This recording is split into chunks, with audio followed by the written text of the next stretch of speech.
Somebody say that's the sound of the men working on the chain. Yeah, that's the sound of the men working on the chain. Yeah, can't you hear them say? But they're probably gone. Take her, yeah. People are happy. Like the story.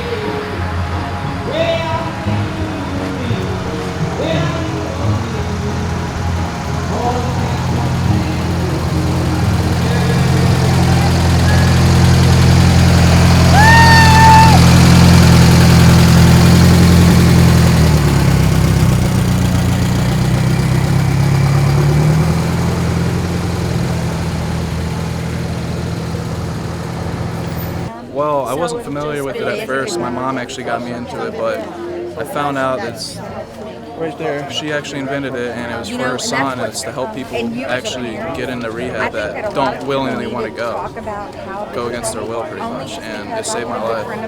I'd be dead right now if it wasn't. So try to get people before they crash and burn. Yeah. You know, Yeah. we've had enough people crash and burn already.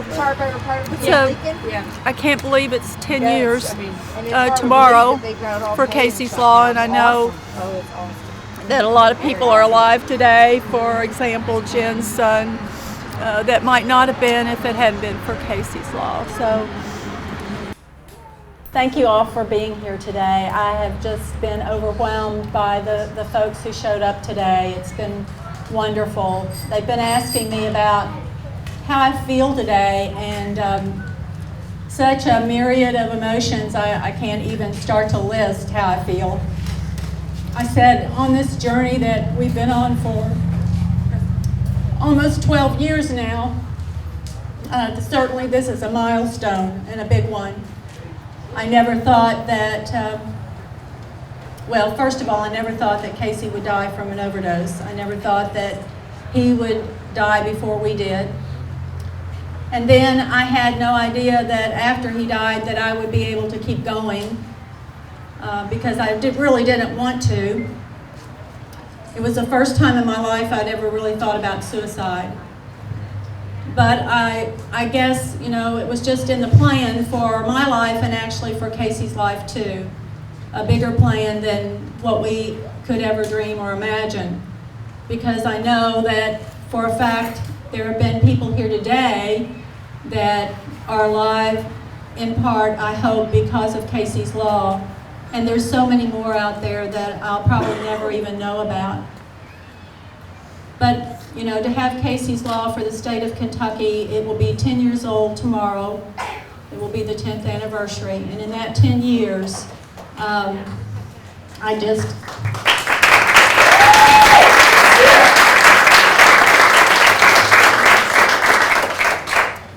just can't imagine how many lives that it's been able to touch. It's given hope to families that were hopeless just like we were. And the best that we got for Casey was that he had to want to, lose enough, and hit bottom. That was the one piece of advice. That was the only piece of advice. My doctor wished me good luck.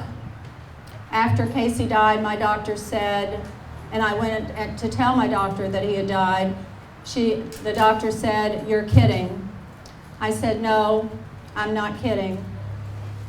And so, you know, that set me on a journey that really had me saying and doing things that flew in the face of what people had been believing for decades. Believing that people really did have to hit bottom, that they really did have to crash and burn before they could get better. I learned differently, and I started calling those myths, and they are. We've parked the ambulance at the bottom of the cliff far too long. It was time to park the ambulance at the top of the cliff. And that was one of the things that we tried to do with Casey's Law. We couldn't intervene on him because of his age. And so Casey's Law is regardless of age. It doesn't matter if the person is 18 or 58. And without any criminal charges, because I talked to people, in fact, I talked to some ladies today that said, you know, they know all kinds of people who have a felony conviction on their record, and that is inhibiting them from getting the kind of job that they would like to get or the housing they would like to have. It just sets up another barrier to recovery. And along the way, I've got connected with some folks who felt the same way that I did, and we were speaking the same language. In fact, Noel and Carol and Holly and I were just talking with Carol Baden today about how wonderful it is to get with people who speak the same language, because I didn't fit with the same people that I had been associating with before. I really had nothing in common with them anymore, and I was looking for a home. I was looking for somewhere where I belonged. And I'm sure that people in recovery can relate to that, that you're finding a new place, you're finding new friends, you're finding new associations. And I found people in the state that wanted to break down the barriers to recovery, and that group has come to be known as PAR, People Advocating Recovery. And we have a chapter here in Northern Kentucky PAR, that meets the second Monday of every month at Transitions Grateful Life Center just down the road from here. I hope if you're not connected with us yet that you will get connected with us. One of the main things that we have been trying to do is stop the dying. And if you saw the bus, if you read the signs on the bus today, and I know most of you, if not all of you, have, one of the things that we want to do is get naloxone in the hands of everyone who is at risk of an overdose. Because, here's the bottom line. This is truly the bottom line. People have to be alive to recover.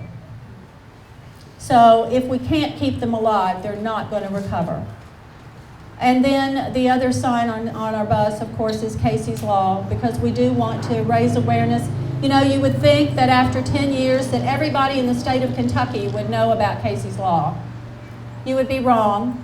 I still get telephone calls from people that say, I'm trying to file a Casey's Law petition and they don't know anything about it. That's very troubling for me because, we've worked so hard in trying to get the information out. We've traveled all over the state of Kentucky and out of the state of Kentucky, been on the news, on the radio, in the newspaper, but yet there's still people that do not know that there is an option for them. So I just appreciate so much having this opportunity today, for you all being a part of it. Like I said, it certainly is a milestone in the journey.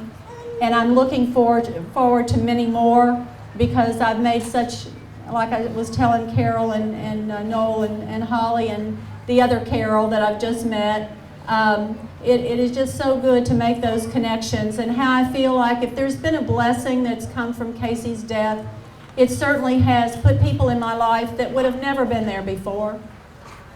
And I'm so grateful, because it sure was a lonely journey out there before you guys showed up.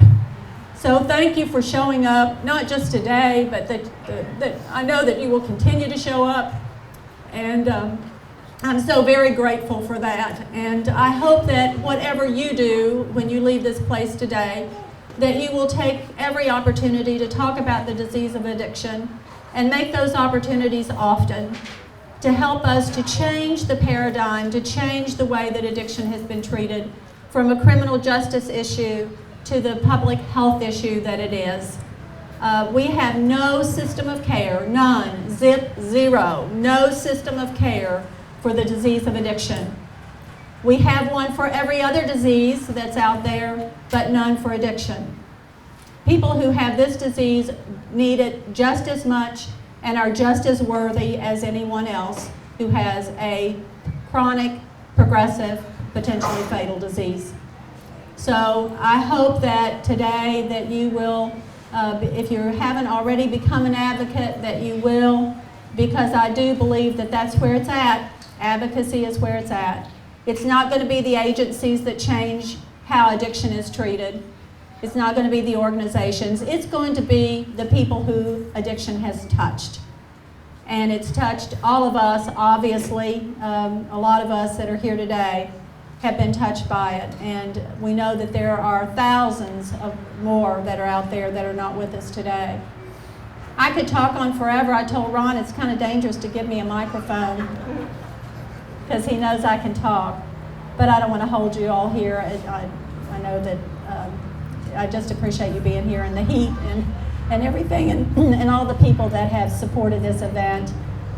it's tremendous. And I can't thank you enough for everything. And just, pass the word on. And thank you. Just thank you for being here.